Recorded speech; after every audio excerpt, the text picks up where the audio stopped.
time for the visit with the Person of High Strangeness. Gee, we are already in the new year, and it was an exciting time.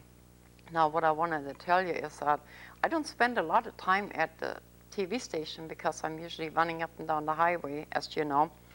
And but one day I just went to the station for something, and I was standing there, and I felt something coming down the hallway, and we have talked about that before, how sometimes you can just feel a presence.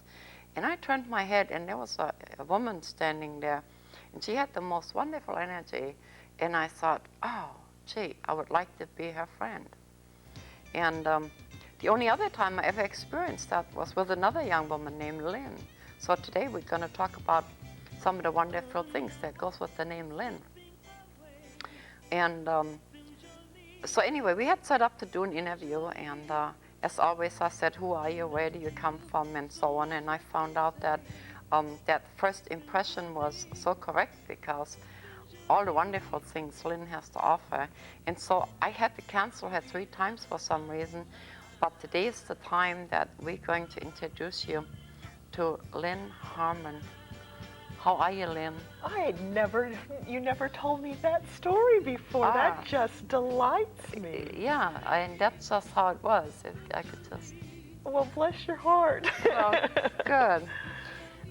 Let's talk about our background here for a minute. That was the 4th Avenue Bridge in Olympia before the earthquake, and you wasn't here then, right? Well, I wasn't here during the earthquake, but I'm a native of Olympia, and so I grew up here. And when I was a very little girl, I used to walk across that bridge. Yeah. And then I moved to many other places before I finally returned here just a couple of years ago. A couple of years ago. But you know, when I got back, of course, the bridge was under construction. Under construction, yeah. Now the other thing is, what you were seeing here. It's a mural that someone, and I can't acknowledge the artist because I don't know his name. That was the original outfitters. They had it was a store, they sold stuff for when you go sailing and things like that. And of course it got pretty much demolished, and then doing art walk, somebody painted that beautiful mural of Old Town Olympia on it. And then for some reason they condemned the building and just destroyed the mural. No. Yeah, so it actually is looking at 2 memories here. The bridge as it used to be, and the mural for all intent and purposes. Good for you to maintain that. Yeah, you know, what we're going to talk about today, it has a lot to do with time. Time, different time, and time changes and things like that. Right before we started taping the show, we had a little conversation here about how you got from here to here. Can we go there for a minute? From here to here? Starting where?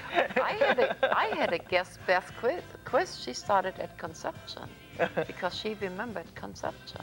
How? So however you want to go there, go ahead. Well, I did grow up in Olympia and lived out on Puget Sound. We lived on Bud Bay, and even as a very little girl, I had. I think that I was more in tune with my soul, if we can call it that, my deep insides, because of that setting. So you was a strange child. I used to have my little. We lived in the woods, and I would sit out on my own little stump there and watch the kingfishers and the loons and so forth. And I was even at a very young age, when my mother would wake me in the morning and say, "You must see the sun coming up over Mount Rainier." I never begrudged her waking me early because I appreciated so much these wonderful moments and different moods of nature. After my father was quite well regarded in the area of juvenile corrections at the time, and we lived here as long as we dared. But then one day you have to come to that point: should we live here because we love it so much, or should we move on with a career? So we moved across the country. We lived in Montana for a very short period of time. But while I'm in Montana, in my senior year of high school, I went all through high school here, and yet I get to Montana, And I was a writer and always believed that I would go into journalism. However, I have very strong interest and involvement in theater and music. And so for a long time I explored doing performing arts and so forth. And so when I get, for this 1 year I live in Montana, I get one of the most wonderful drama coaches who puts me on this speech and drama track and tells me that I ought to go into radio and television. That, So here you are. So Yeah. I didn't know you could go into radio and television. And then my father took a job in with the state of Kentucky. So we moved on, and I should happen to land at the University of Kentucky just when they hired one of the finest broadcast educators in the country. Wow. So I get a lot of experience and wonderful opportunity in a place where I never expected to be. And following that, then my family moved to Baltimore, and I met my husband there, and my dad finally said, we've moved all the way across the country, finally found somebody who married Lynn, now we can go home. We don't want to go into age here, so. But the music you're hearing in the background is from, let's just say, it's Randy Shaw and the Click, and it's from that time era. How's that? That's great. So That's we thought great, we'd work Lily. Randy in here for you today.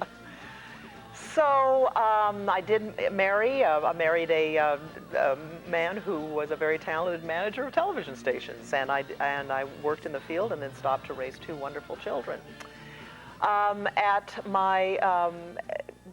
One day I woke up and I found myself living in a beautiful 3-story brick home in the country, in Hunt country. We were very comfortable. We took lovely vacations.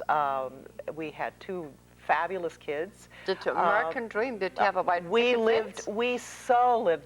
we lived beyond the American dream.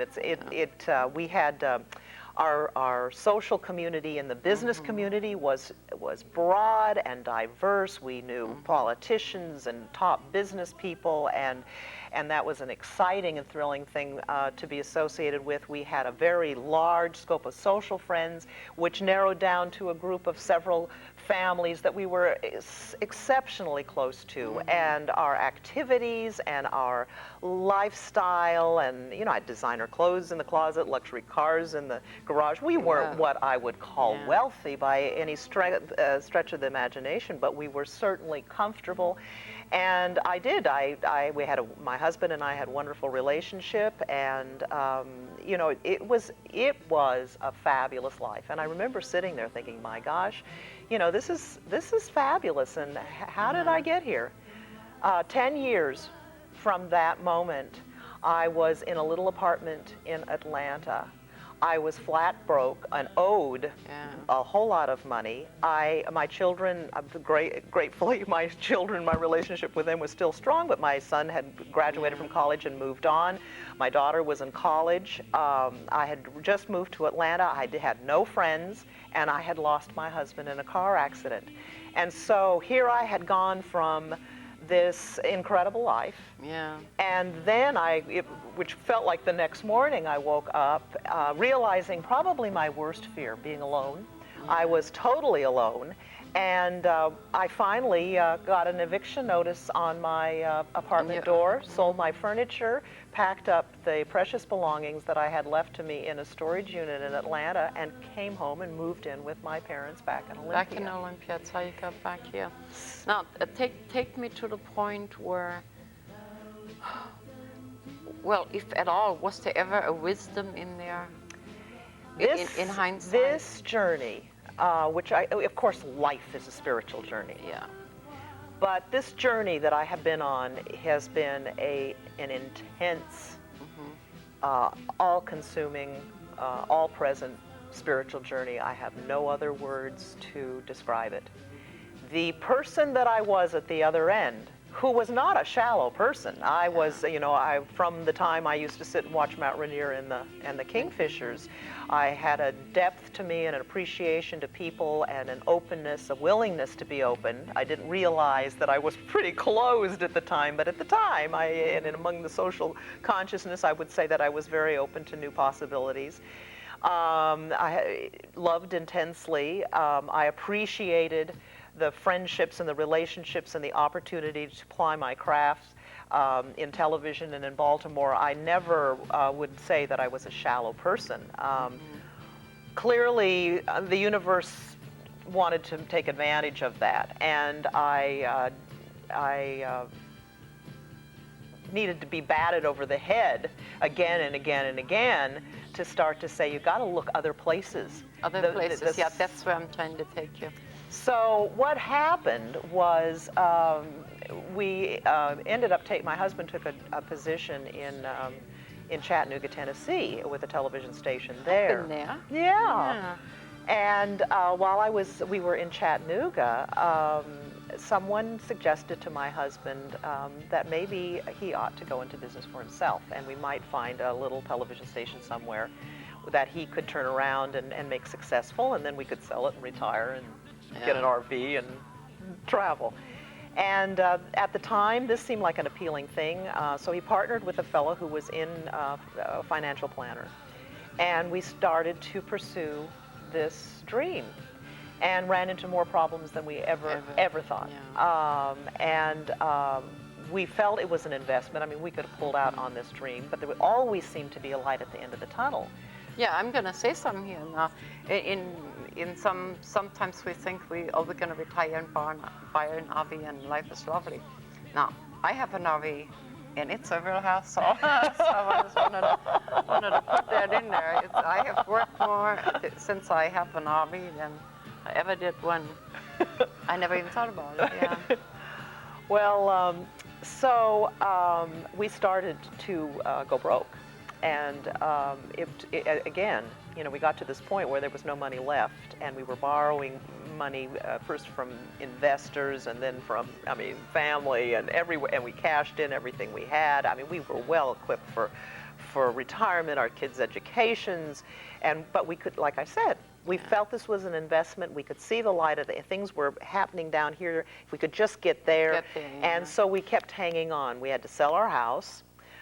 We had to take our son out of college for a year, which, it looked like the worst thing. The only time I ever saw my husband cry was when we had to do that. Yet, that year my son was out of college, some of the most profound things happened to him that have set him up for the wonderful life. Part, yeah. So he will admit to you that even though that looked like tragedy, it turned out to be a wonderful thing. And my husband at this point, we were living in Chattanooga, he had his office with his partner in Atlanta, so he was gone 5 days a week and commuting on the weekends. I was living in this crummy little cramped house. My daughter, I was staying in Chattanooga to be with my daughter while she finished high school, but our car broke down and she couldn't afford to commute to school, so she had to move and live closer to her high school, so I wasn't even with my daughter. We couldn't afford cable television, and I was miserable.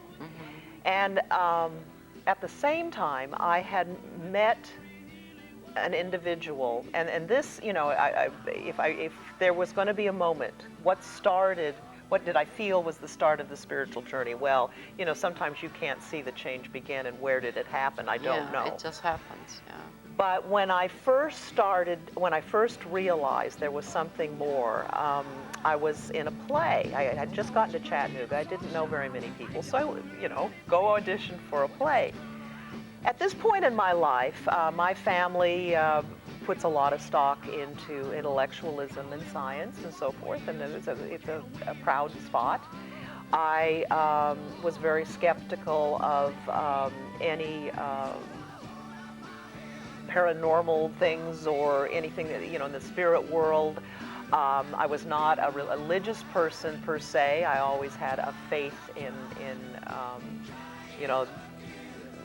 a power in the universe, but and always held that, but I didn't go to church, and if I did, it was at the Unitarian Church where there was the Unitarian Church. A lot of freedom of an exchange of ideas. So when I went to this play, I looking for friendships and to establish myself, and plus I loved theater. I met a young man, and when I met him, the compelling pull that I had to him was the revelation of my life. I mean, it involved when I was chatting with him, and I suddenly had this inspiration that I knew this young man. This young man, yeah. That we had a bond that, you know, this is a wordless thing. And I mean, like the room went black, and it was like a halo around him, and I was given a glimpse of the spirit world, a little tiny one, but it was it was so undeniable and so present that I couldn't ever deny it again. And we were talking before the show began about where does enlightenment start? Well, once you're on the path, you start looking for it. But if you don't, how do you get, you know, that first little glimmer that there's something else to look for? I can't tell you. I'm so fascinated. I don't want to interrupt you. Go right ahead. So I knew that something there was more, and that this had a profound impact.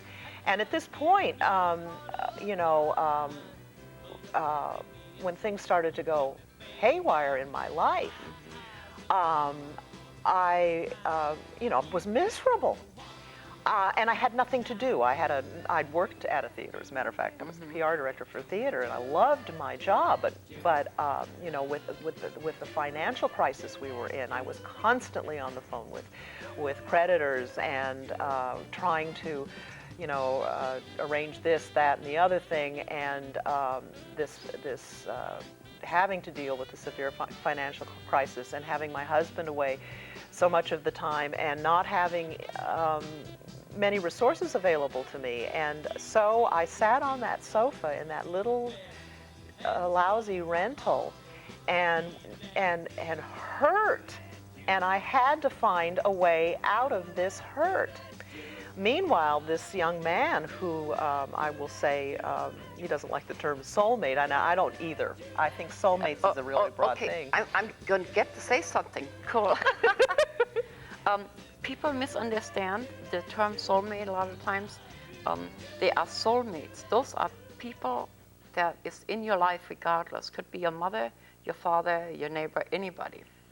And it's that first recognition, like what we were talking about earlier. Then there are life mates. Now, life mates are mates that your husbands, the people you have your children with. And then there are life mates. Those are your angels and your guides. And in this particular time frame here, a lot of people feel that your soulmate and your life mate should be the same thing. And I don't think that's true. Well, you know, I think you probably have a whole lot of really good soul friends. Soulmates, yeah, yeah. And the longer I get into this, we're all soulmates, and we all, you know, there is a compelling draw between me and this gentleman that you know, it's just unignorable. And so, as it turns out, he was cast off on a spiritual journey at exactly the same time. The play that we were in together was Into the Woods, and oh my that's goodness, where we both went. Into the Woods. Normally, I discourage my guests to look at the monitor. Can you take a look? We have a psychic, Bernie. He always puts things there before we know that's where we're going. That's, you know, I think great. That's wonderful. I'm going to stop here for a minute now. The first time I ever talked to Lynn here, it turns out that I could sense that there was something I needed to know from you. And it turned out that you are this wonderful author. I need to work that in here because I know everybody's saying, well, where are they going with this, right? And so is this an exclusive? I didn't ask. Yes. It is. Another one of those exclusives. It is an exclusive. But with this wonderful woman that wrote this wonderful book, and that's where we're trying to go, to this wonderful book. Well, you know, I think I was born a writer. I mean, writing is more than just putting words together. There's always two of me going through things, me and then the journalist who's taking notes. Yeah. It's a kind of observation. I've certainly written commercially all of my career. And I think every writer thinks that maybe someday they'll write a book, and I always thought that my book would be a nonfiction, observations or notes on parenting, or something like that, and it was in the back of my mind. So instead, you write a book. It's called.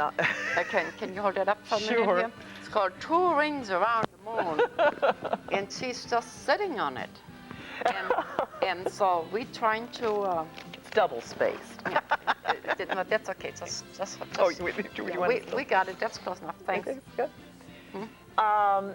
And my friends who have known my writing and so forth were always after me. When are you going to write your novel? And when are you going to write your novel? And I would laugh, and I would think, and I thought about it. What story could I possibly tell that I could maintain for enough pages to be a novel? And how would I do that? Well, my friend was living in Atlanta when I was in Chattanooga, and we would write every once in a while. And I sat down and wrote him a 2-page fantasy once, talking about what we'd been to, a fantasy on what I speculated we could have been together in other lives, like we were in the USO during World War II, and things like that. And the next time he came to visit us, he brought that letter with him, and he threw it in my lap. Yeah, he says, "There's your novel." Yeah. And the light, inspiration can fall on you in a heartbeat. You can't know something here. It's like a miracle. I think everything's a miracle, therefore there can be no miracles. But and from this moment in my whole life, I never came up with an idea that I could think of. And in this heartbeat, even though my book really doesn't have anything to do with the other than the reincarnation factor, with this fantasy I wrote for my friend, I knew immediately that I had a novel. And I started working on it very shortly thereafter. Now you told me earlier that you actually started in the middle. I started in the middle. Now, I have come to believe that the book it's written in 7 lifetimes. 7 lifetimes. And my original concept, first of all, I'm a writer, and I like to write good literature. And so I wanted to have a very literate and well-written manuscript. It's a historical novel. I wanted it to be historically accurate, and I'm very interested in history and have done a lot of U.S. travel, and I wanted to incorporate that in the book. And then I thought what I'd do is I'd follow 2 souls through their 7 lifetimes, and hopefully I could highlight one aspect of their relationship in each lifetime, and then you could put it all together in one physical lifetime and take or leave what you want. Well, of course, the book took on a life of its own. And so that was my original concept. Well, I think it's very literate. It's certainly historical. But it certainly has come out to be, so I did write it not in order. And the first part I wrote was the 3rd section, which takes place during the Civil War. During the Civil War, And that was particularly fun for me because of the research element, the literature and the things, and then I had the National Geographic old atlases spread all over the floor trying to find the railroad routes that they would have taken, and those kinds of things. And so I wrote that first, and I suppose also that those characters are the ones that I feel most represent the 2 souls, even though they have completely different situations. Yeah. And I understand some of your so maybe I shouldn't go like that. Now we did start in the middle with the Civil War and the soldiers. Now, at what time did you go backwards or forward, or did you loop it in the middle? I started to get concerned because I thought I feel like maybe I should know what's happening in the beginning so I can figure out what's going to happen in the end. Yeah. But I started. I think I got kind of. I also. After the process of writing it, I feel each one of these times I wrote it exactly the right time in my life to write it. I would not write this book the same way now at all. Yeah.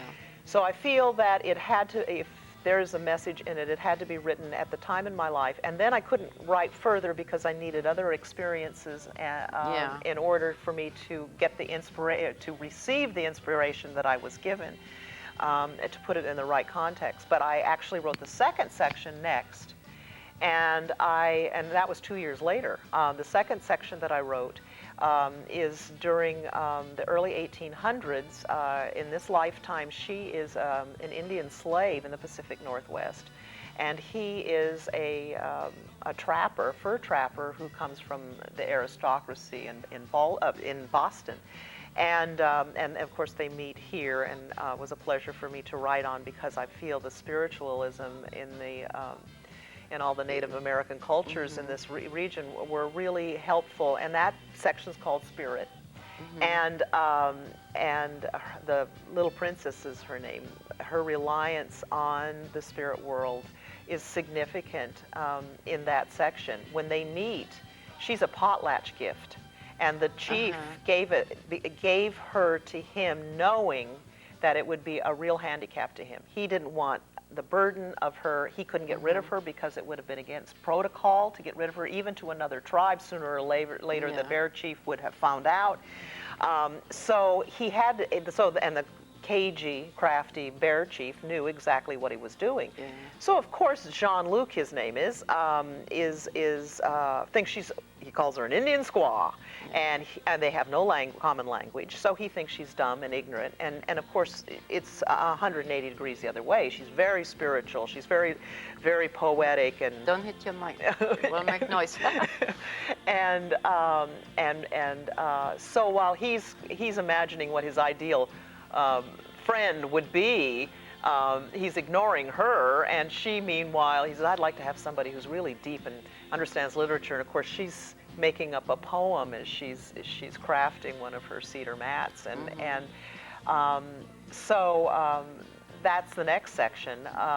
And then I wrote the first part of the beginning, which is set in the 1700s. I think it starts in 1773, when they're coming over on a ship to find new lives. He's an indentured servant musician, a music teacher, and she's a very moneyed daughter of a Jewish banker.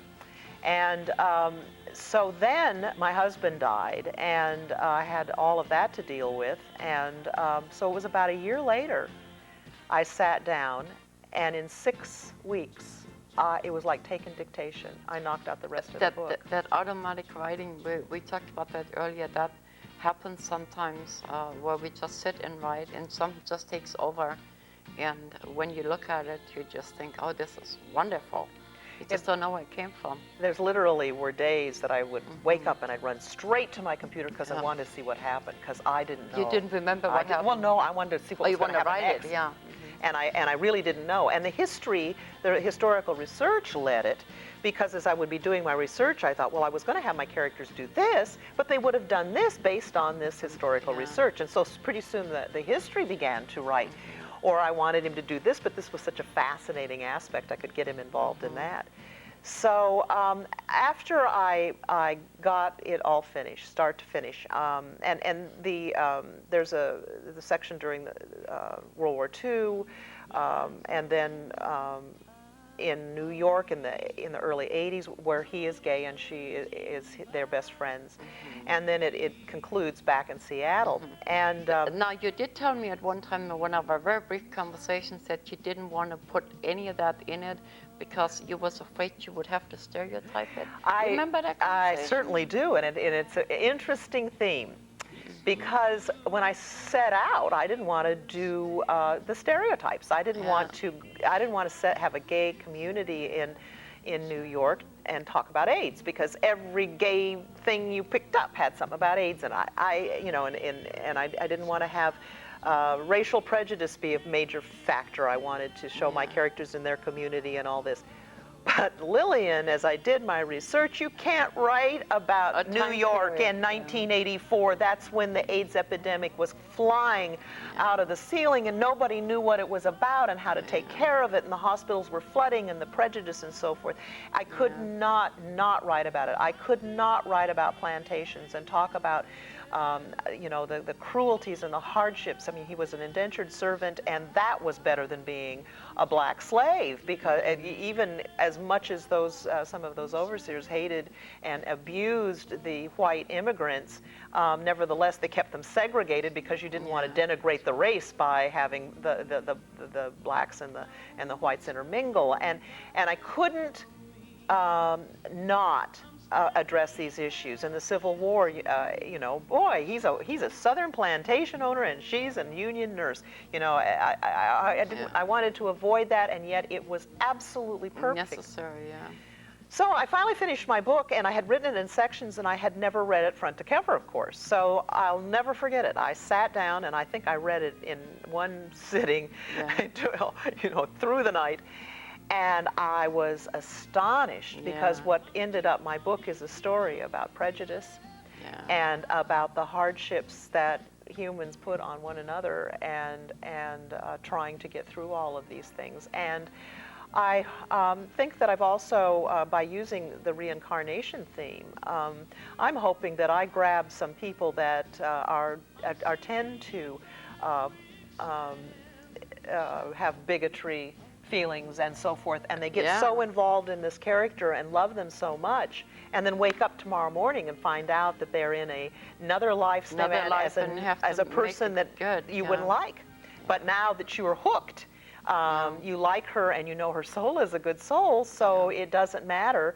I hope that's what you know, would come across on that. And I've you know, also you know, it isn't a real spiritual book, except if you want to look for it a little. If you want to look for it, And I wanted to make... Some books are triggers, like just like you said, you know, where your mind takes you to something even unrelated, but that's what you need at the time.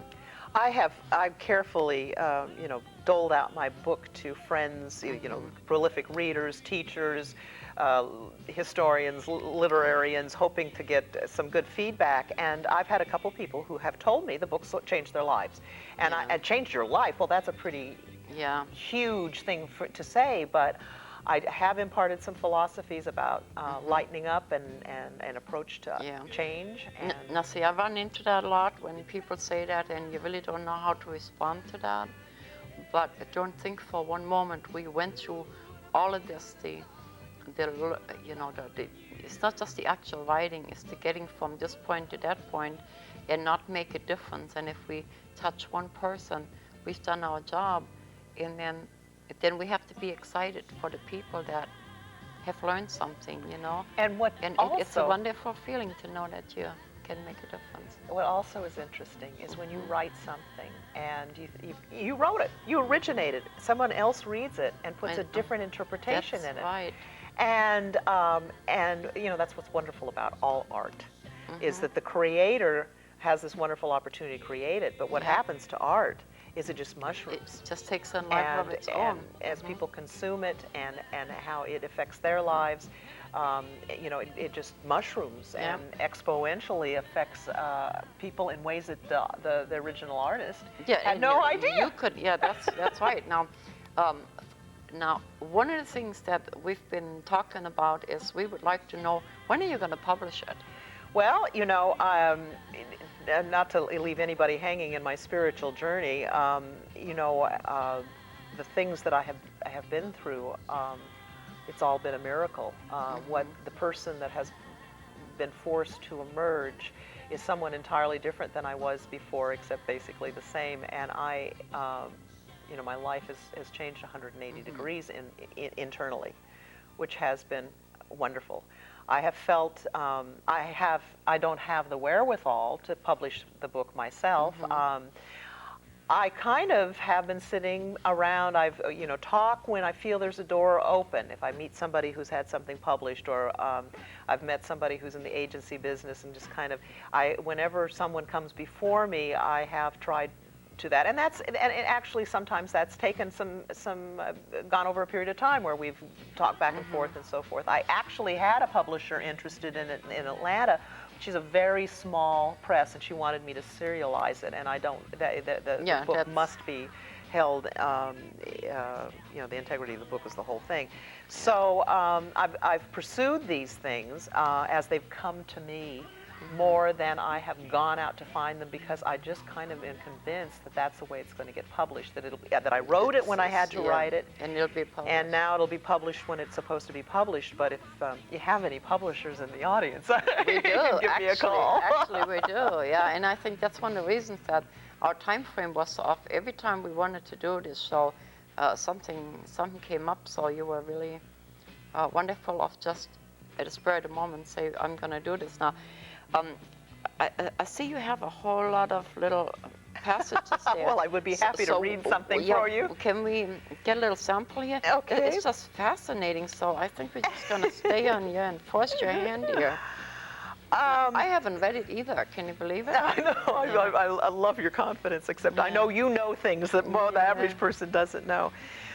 This is in the third section, the Civil War section, and J.W. is our hero. He is a fine young heir to a plantation in Augusta, Georgia. And he is against the war between the states, but on the other hand, he is for Georgia. This is a common thing that a lot of, Robert E. Lee, case in point, it's hard to go to war, but what are you going to do? And so he was elected company commander, and he is now at the Battle of Antietam. And so the humidity hung coolly in a standstill. Lanterns and campfires glowed mystically, embalmed in fog sent over by the river. J.W. chatted with his officers, plotting out their tiny portion of General Lee's huge battle plan. And then Colonel Marcellus Douglas began to quietly move his brigade into position. It was still dark and foggy, and sometimes the soldiers moved forward on faith alone that they were still on the heels of the men treading before them. Frogs and crickets, yet within bounds for their nighttime serenades, dampened the sounds of carefully placed feet and of canteens and pouches swaying into their owners with dull clanks and thumps. Finally, the order ran through the ranks, and like falling dominoes, the men stopped abruptly, hoisted their rifles into ready position, and lay down on their bellies, shoulder to shoulder, soldier to soldier. They flattened themselves out in hollows and up against heaps of fence rails piled there, and so they remained, hidden and quiet, waiting for their next turns on the battlefield of life. Because of the ground fog and overcast, dawn crept into September 17th subtly. First it was pitch dark, then was it the imagination, or were eyes merely adapting? But wasn't it lighter? Silhouettes started to quietly form, birds caught on immediately and began to test their morning voices. Darkness, bit by tiny bit, drained slowly away, and soon J.W. and his men could see that they lay in a pasture. Trees and surrounding woods still loomed dark and black, but were distinguishable to the right and left ahead, and if one dared lift his head for the merest of seconds, he could see day opening its light on a full and lush cornfield growing from the mist dead ahead. And then, with a sudden crackle that echoed up and down the startled hills and dales like an endless thunderclap, the first cannon responded to General Stonewall Jackson's command and sent artillery flying hopefully square into General Joseph Fighting Joe Hooker's Union line. Hooker responded instantly in kind, and it was impossible to think of frogs and crickets and birds and dull thumping canteens again. The cannonade roared into the morning much louder than the day's new light. Missiles shrieked and exploded. Relentless booms shook through the landscape and into the breasts of each of Colonel Douglas's men lying on it. J.W. looked up and down his ranks and flashed reassuring glances to those of his soldiers with whom he could capture a second's worth of eye contact. And so the men lay for another hour, from 5 a.m. until 6 a.m., as the artillery pounded, praying or quaking or trying to send psychic thoughts to loved ones or reciting poetic mantras they'd learned in other waiting wars. Suddenly, ready was whispered up and down, back and forth. The word from Colonel Douglas was for each man to target a single row in the cornfield ahead with his most steady aim. Now the order rang loud and certain. The men jumped to their feet firing, completely surprising a blue Yankee regiment stealthily emerging from the cornfield. The foes were but 250 yards apart, standing and firing at one another as fast as they could reload their rifles. Smoke from the battle magnified the ground mist, often masking friend and foe alike. Guns crackled and popped furiously over the rumble of ubiquitous background artillery. There were human voice sounds, shouting orders, motivating, cheering, screaming in surprise or pain. Random up and down motions of a multitude of men suddenly kneeling to reload a weapon or to aid a fallen comrade, or an uncontrollable reaction to injuries stuttered with the forward dartings of attempted advances. Finally, J.W. waved his company to take cover. He developed a talent for quickly counting his men. As they plunged behind trees and into hollows, the attentive captain counted only 36 still ambulant cotton pluckers. But up ahead, in the cornfield, the Yankees that could were retreating, leaving lots of men in blue coats lying blood-soaked along the ground. The retreat was short-lived, for a second wave of Federals raced forward from the corn.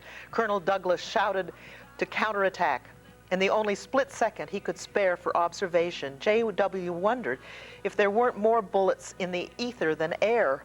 They whizzed by his ear, they breezed by his shoulders, arms, pants, legs. How had he been not hit? The captain moved among his men, returning enemy fire. Once, while he was reloading his rifle, he glanced to the right and watched Colonel Douglas grip his suddenly scarlet chest and fall. So many men, so much noise. J.W. rallied his cotton pluckers further, just as he had countless times during this last half hour. The father of Merritt, Jeremy, and Stephanie Huff took aim. Then suddenly, strangely, the huge voice of the battle seemed to disappear to him. The fighting was intense as ever, but he felt he'd been abducted by some kind of surreal suspension. An omnipresence J.W. couldn't identify consumed him. His rifle fell from his hands as he involuntarily clutched the ribs on his side. Something big and warm quietly drenched his uniform, and then in a heartbeat, he felt the energy which had propelled him all of his life vanish from his body.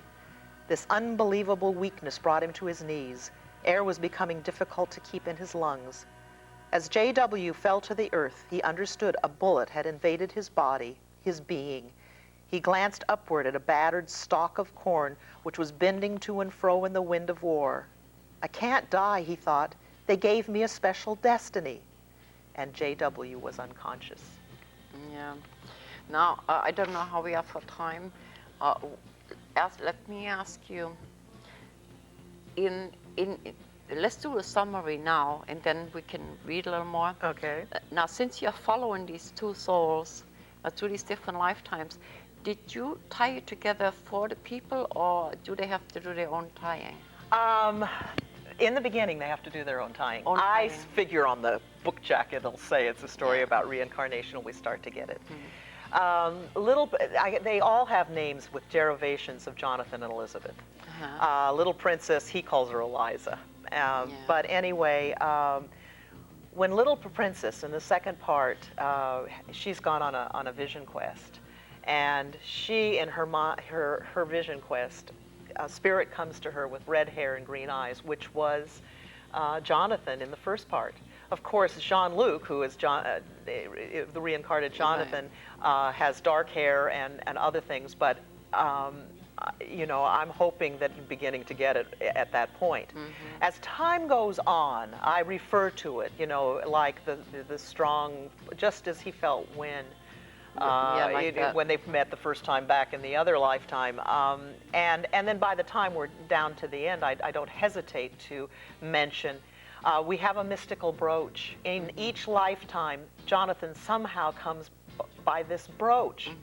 And when it's given to him by a shipboard jeweler in the beginning, in the second lifetime, it's among the trinkets that they used to trade with the Indians.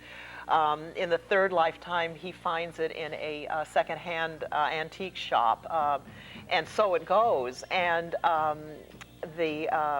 this is one thread that keeps them going. Plus, on a couple of occasions, in a future life, they run across something. For example, in 1984, they take a wrong turn and end up going through the countryside and go by the old homestead manor in northern Maryland, where they had lived in you know, the 1700s, and they feel a strange connection to that. Later in the contemporary part, they go antiquing and bring back an antique, and in the back they are pleased to notice that the craftsman had put his initials. Well, that happened to be Elizabeth's father in the 1940s, who had crafted that antique.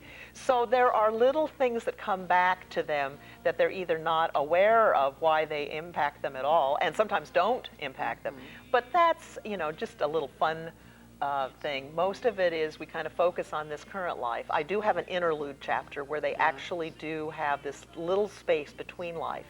And let's go there for a minute. And while you answer that, at any time when you finally read it, did you ever recognize yourself? Oh, yes. I mean, I don't know how you write anything that it isn't all yourself. You know, it'll go along. Sometimes it's so much like me that it almost gets scary, and then something happens and it's completely different. But I have to have, I have always, I go through my life and I have these experiences happen to me, and it would seem like a non-consequential experience, and yet it would impact me in a powerful way. Like, you know, I looked over there and I saw these two people talking, and I don't know why, but it just hung with me all this time. Well, it's like I was going red flagging events that I could translate into moments in my book. Like, you know, I'd be writing along and I think, well, that's just like this moment that has stuck with me, and yet now I can expand it, or I can take my emotions or my observation at that time and integrate it into my story. I had been invited for dinner last night, and so I went there and we had a wonderful meal and we talked about different things, and all of a sudden I heard a noise and I was trying to find out what that noise was, and so I ended up walking through the people's living room and the kitchen and everywhere, and I would say for a good 10 minutes, and then finally I said, we have done this before, and they said, yes, we have. And it was so awesome because they allowed me all this, see, they already knew that, but they allowed me to go through all this again before I realized we've done this before. Isn't it wonderful? It's amazing. You know, this you know, synchronicity is certainly part of our lives, and the more that we learn to look for that and wait for it, you know, the more it impacts. Yeah.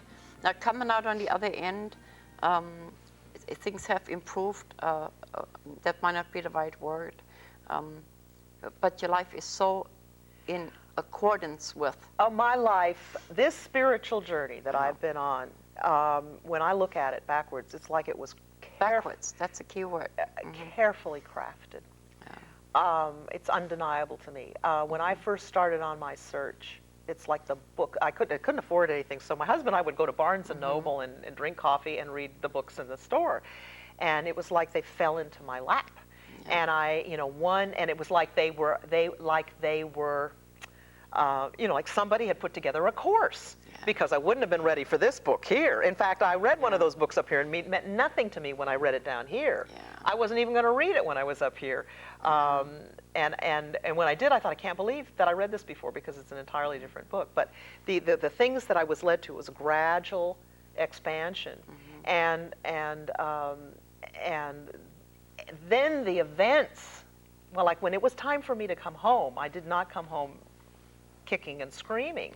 I thought, this is so perfect, because where better than in the warmth and love of your parents' home could I be alone and still be comforted and connected, and it was just the perfect setting for me. And then to see where, you know, I had come from, it was the perfect, if I'd written the story, that's what I would have written, and now it's time for you to go home. And to see things from that perspective, and then to take this development further.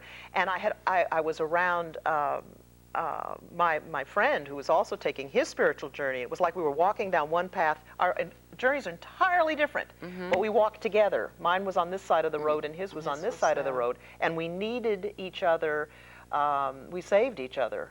We were there. Whoever was lower to the ground, the other one held. Yeah. You know, and when I got to this point where it was time to come home, I just, you know, it was, I would have written it that way. This is exactly right. So and I could only learn, I had to be away from him then to learn what I had to learn, because we'd been codependent. I mean, you know, it had gotten, and that's not what you want either, but it was important for our journeys. So, so coming home and having this time to find, having had this education, and now I had to really find me. My last project, and the most important project, is learning to love yourself. And learning to, you know, everybody says that. You can pick up any advice book anywhere. This is where you got to love yourself. Yeah. Nobody understands what that means. Learning to love yourself like they talk about loving God. That's in you have to love yourself in a way that it takes. It's, you know, Lillian, and you know this. It's all so simple. It and is. Yet we it talked is about that. so hard to get there because of the way we have been raised in social conditioning. And so trying to find that spot, I was in the perfect place here. For a year, I was I couldn't find a job, and I was, you know, held here in this little safe place, and unhappy. But I knew I was onto something, and I was more at inner peace and finding more joy in life in Don't general. hit yourself. There you go. Then I'm just so emotive. And so I knew that everything was going, and I expected my emotions. Well, what are my emotions this morning? Oh, now I know something's going to happen today that I'm going to need this, and it's going to be like this great lesson plan. And so for the first year I was in Olympia, I you know, got to this certain point, and then the next year, not a whole lot happened. I kept looking, and I kept struggling, and struggling is an operative word. When you're struggling, you're not barking up the right tree. Yeah. And then it was like magic. About 3 months ago, it was like I went into boot camp, and here you are. You're going to learn now the final tricks. You're ready to learn these final things that are going to get you to the place where you can start the next journey. The next journey. And so I have to tell you, my life has been very, very hard. But my God, what I have gotten out of it is so thrilling and wonderful. I wouldn't change any of it. And I don't believe you have to learn through pain. But if, you know, I had life so nice, what it was, somebody says you don't seek God unless you need to find him. And when you don't have anywhere else to go, when your resources are busy right about then too. He is always available. If that's, you know, the concept of a he is the God starts with you and what you believe and what you want to be, and you can originate everything you want. You know, the old metaphysic password is you create your own reality, and it's that simple. That's all it is. There are no other rules, but learning to do that. And finding the road into that is the journey, and it's the me that I have become, and the insight that I have been blessed with has given such dimension and vitality to my life that I'm just thrilled, and I feel, you know, something's going to happen soon. It is now. We are almost out of time. So what I'd like for you to do is, you said you had like one paragraph of something different. I'm gonna, while you look for this, I'm gonna thank you so much for letting me get us know you a little bit, and she's gonna let me read that book. I'm gonna trust you on that. And maybe we can all, maybe, I don't think we have more than 2 minutes. You said you had a one paragraph thing here? Well, let's see. I'm gonna let you read me out here. You know, Elizabeth says on the ship coming over to America, there's. And if I don't get back to you, thank you for coming along on this wonderful journey today with Lynn Harmon. We put I on it, it would be harmony. So go. So they're sitting on the boat. They have just recently met and realized they have some kind of connection, and it's night on the ship. Look at the thousands and thousands of stars. Elizabeth's eyes remained raised. How dare we think we could ever learn all we need to learn, love all we were meant to love in the tiny, tiny fragment of eternity that is just one lifetime? Why would God waste most of his earthly eternity without our using it? I believe that our time on earth is measured by the life of our souls, not our bodies. I think our souls live through many different earthly existences, so we can have many different experiences that lead us to truth and to God. And with that, I thank you, and I think it's time to go. I'm so glad that we managed to do that. This has been a blast, Lily, and I've had a really good time, and I admire and love you and enjoy our relationship very much. So from a very early time on, like I said, something about Lynns, I even just saw that they have an essence about them. And even for us to choose our name, sometimes it's very prophetic of, of what it is that we eventually have to do. Yeah. So we have music. It's